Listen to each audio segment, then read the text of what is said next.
Welcome to In 5 Minutes. The agenda of this clip is to understand how to implement a 1-bit full adder or 1-bit addition using CMOS transmission gates. And when we say full adder, that means we will have our inputs A, B and C in, and the outputs would be sum and C out respectively. Okay, let's get started. In the previous clips, we have seen that we have implemented sum in the equation of C out, and then we made the static circuit. We got something like sum equal to ABC plus the whole bracket A plus B plus C, the whole thing into C out bar. We found that using K-maps and then went ahead and implemented it in static style.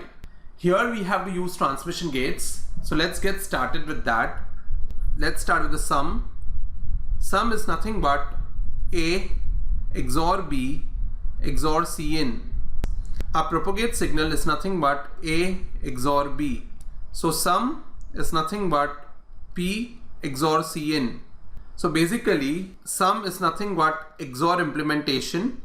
If we can implement XOR using transmission gate, which we have already done in the previous clips, we are set and will get the value of our sum. Let's see what happens with carry. Now if you see properly, we have a propagate signal on basis of which we are predicting sum. So we should use the same propagate signal and see if we can find out our C out also. So let's see if we can do that. So if propagate is 1, we know that our C out is equal to C in. If propagate is 0, that means propagate bar is 1. That also means that if propagate is 0, my generate could be high or my K could be high. That is, generate is generate signal or K is kill signal. Both cannot be high because all three of them are mutually exclusive.